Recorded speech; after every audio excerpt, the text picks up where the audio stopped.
우리나라와 일본 간에 갈등이 격화되는 것을 보면서 일본은 한국에 어떤 존재였던가, 또 어떤 존재인가, 앞으로는 어떤 존재가 될 것인가, 이런 의문을 품어보게 됐습니다.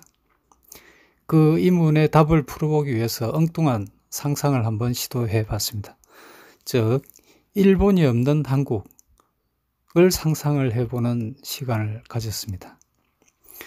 대통령이라고 하는 자는 북과 경제 협력을 하면 일본을 단박에 따라잡을 수 있다라고 망상을 거침없이 표현을 했습니다.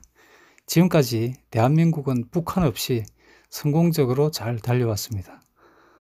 또 대통령 비서를 하는 조국이 이영훈 책, 반일 종족주의, 구역질 나는 책이라고 맹비난을 했다고 하는데, 지금부터 얘기할 내용도 한국인의 의식 속에 뿌리 깊이 박혀있는 반일 종족주의를 비판하면서 이영훈 교수의 책 반일 종족주의의 내용과 깊이 공감하는 그런 내용입니다. 오늘날 우리의 삶 속에 들어와 있는 일본의 흔적은 얼마나 될까? 이것을 계측할 수 있는 사람이 있을까 싶습니다.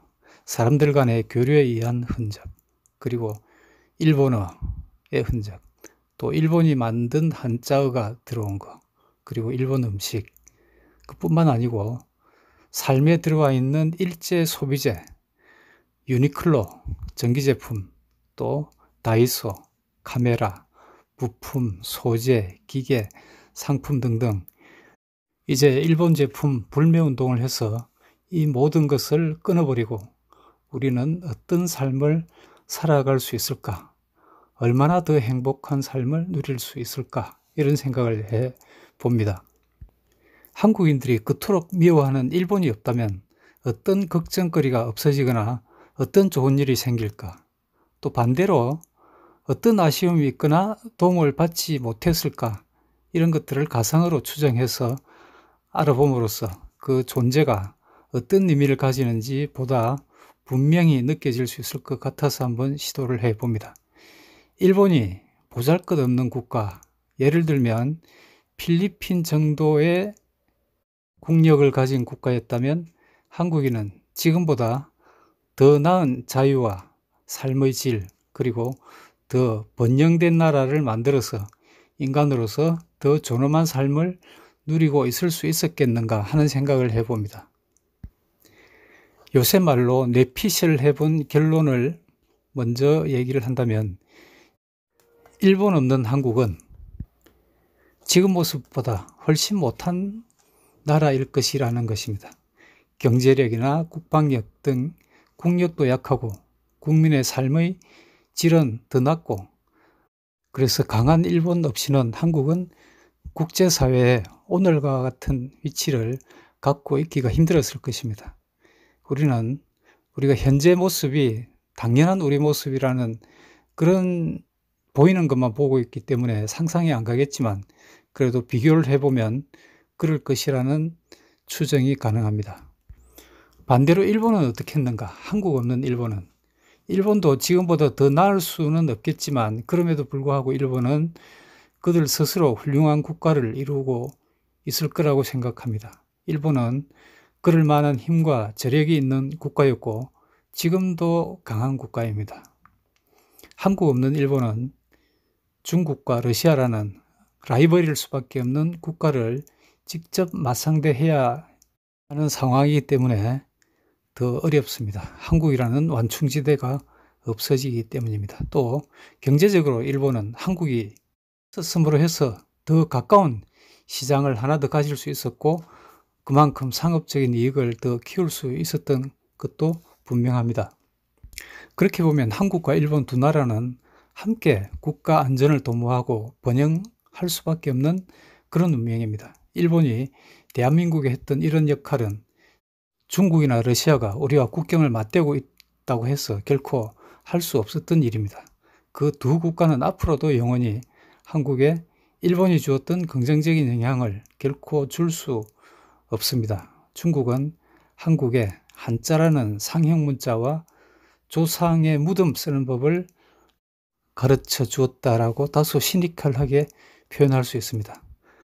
오랑캐가 되지 않을 수 있는 법을 가르쳐 줬는데, 오랑캐라는 말은 서구 유럽인들까지 포함하니까 참 이상한 표현입니다. 이런 것들이 현대 한국인의 삶의 질을 올리는데 얼마나 힘이 되었겠습니까? 그러면 현대 한국사에서 1965년 한일 관계가 정상화되고 난 이후에 일본이 한국에 어떤 영향을 주었는지 한번 살펴보겠습니다. 만약 한국 옆에 일본이 없었다면, 일본이 필리핀 비슷한 약소국가였다면, 일본이 한국에 청구권 자금과 차관을 줄 일도 없었을 것입니다. 일본으로부터 그 거액의 자금이 들어오지 않았다면, 따라서 한국에 그만큼의 외화가 없었다는 뜻이고, 한국의 경제 발전이 그만큼 더뎌졌을 것입니다. 한국은 경제개발에 필요한 외화를 벌어오기 위해서 일본과 본격적인 교류를 하기 이전에, 즉 일본의 외화가 들어오기 이전인 1963년부터 독일에 광부와 간호사를 파견을 했었습니다. 일본에 외화가 들어올 수 있었던 것은 그로부터 2년 후입니다. 그뿐만 아니라 청구권 자금과는 별도로 그 이후에 민간기업 차원에서 일본 기업으로부터 직접 투자가 있었고, 또 합작 투자 기업이 계속해서 한국에 생겨났습니다. 일본이 없어서 그런 자금이 들어오지 않았다면 포스코를 지을 돈은 어디서 마련할 수 있었을까? 또 한국에 들어올 능력이 있는 일본 기업이 없었다면 마산 수출 자유지역은 가능했을까? 그런 생각도 해봅니다. 롯데도 한국에 들어올 수 있었을까? 아마도 일본에서 롯데 자체가 생겨나지 않았을지도 모릅니다. 또 1945년에 일본인이 남기고 간 적산 공장을 불화받아서 잘 경영해서 오늘날 대기업이 된 기업도 있습니다. 1945년에 80만에 가까운 제한 일본인들이 한반도를 탈출하면서 남기고 간 재산, 즉 적산의 가치가 얼마인지는 한국에서 제대로 검토되었는지도 알 수 없습니다만, 당시 제한 일본인들은 주로 도시지역 거주자가 많았기 때문에 재산 가치도 그만큼 컸을 것입니다. 또 한일관계 정상화 이후에 일본 기업이 한국에 투자를 하지 않았든지, 또 일본에 기술을 들여오지 않았더라면 저와 같은 사람이 일한 직장도 생기지 않았을 것입니다. 일본이 한국에 했던 투자와 기술 이전 등에 있어서 일본이 그 정도의 능력이 있는 국가가 아니었다면 한국에 일본을 통한 투자 자금과 기술이 들어올 수 없었습니다. 한국 경제를 이끌어가는데 수출이 절대적인 역할을 했는데, 그 수출을 이끈 종합상사도 일본이 하던 종합상사의 비즈니스 모델을 본따서 만든 것입니다. 이렇게 한국은 제조기술뿐만 아니라 비즈니스 모델과 기업 경영 기법도 일본으로부터 전수를 받거나 일본의 어깨너머로 배웠다는 것을 부인할 수 없습니다. 일본 기업의 투자와 기술 이전이 없었다면 일자리는 그만큼 생길 수 없었을 것이고, 우리 선배 세대와 우리들은 어디선가 다른 일, 부가가치가 더 낮은 일을 함으로써 보수도 훨씬 적을 수밖에 없었을 것입니다. 시간이 갈수록 일본은 제조업의 강국으로 커나갔고, 한국은 열심히 일본이 하는 것을 배웠습니다.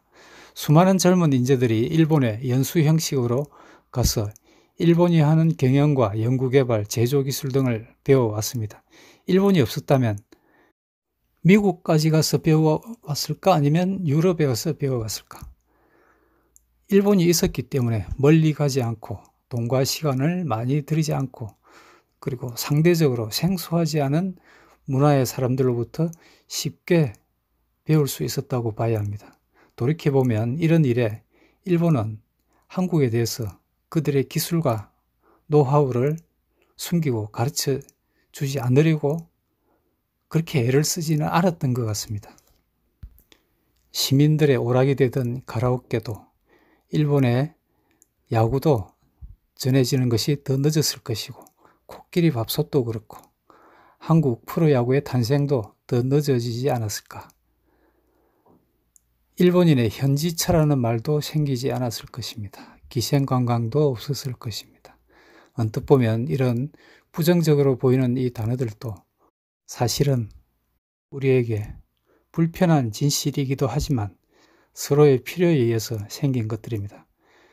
그런 일을 하지 않을 수 없었던 분들의 말 못할 고민과 슬픔을 우리는 상상하기조차 힘들겠지만 그분들의 가족과 사회에는 그들의 희생의 대가가 도움이 되었던 것을 부인할 수 없습니다. 그렇게 현지철을 데리고 한국에 주재하던 일본인이 남겨준 노하우를 우리가 영양분으로 삼을 수 있었던 것이기도 합니다. 분명한 사실은 일본인들이 한국을 일방적으로 도와주려고 이런 일을 한 게 아닙니다. 그들의 이익을 위해서 한 일이지만 그렇게 한국이 이익을 본 것입니다. 이렇게 서로에게 도움이 됨으로써 일본은 한국이 세계 속에서 오늘의 위치를 잡아 나가는 데 큰 디딤돌이 되었음을 부인할 수 없습니다. 한국은 지정학적으로 강대국 틈바구니에 있는 운 나쁜 존재가 아니라 일본과 같은 강한 선진국 옆에 있음으로써 오늘의 세계 속에 한국이 될 수 있는 행운을 가진 나라라고 생각합니다. 한국이 일본과 협조하고 힘을 합하면 더욱 더 강한 힘을 발휘할 수 있을 것입니다. 아마추어적인 시각으로 단편적인 사실만 본 것이지만 일본이 없었다면 지금 이 시대 우리의 삶의 질은 지금보다 훨씬 낮았을 것이고 세계 10위권에 가까이 접근했던 세계 속에 한국의 경제력과 위상도 가능하지 않았을 것입니다. 만약 미래에 한국에게 일본이 없는 때가 온다면 또는 일본과 적이 되는 때가 온다면 한국과 한국인의 미래는 어떨까 생각을 해본다면 그 답은 어제 오늘 한국 주식시장 모습으로 알 수 있습니다. 남북경제협력으로 평화경제를 실현하면 단순히 일본을 따라잡을 수 있다고 했는데 그 말을 상식이 있는 투자자들은 아무도 믿지 않는다는 뜻이 그 주식시장에 반영되었다고 봅니다. 그렇지만 안타까운 사실은 이제 세계 속에 우리의 위상도 빠른 속도로 떨어지고 있습니다. 특히 일본과 등을 진다는 것은 정상국가들인 서구 국가들과 반대로 가겠다는 그런 뜻이고 이미 한국은 후퇴의 경로로 빠른 속도로 접어들고 있습니다. 가장 큰 문제는 우리가 이 국가 폭망의 길을 끊을 대안을 만들지 못하고 있다는 것입니다.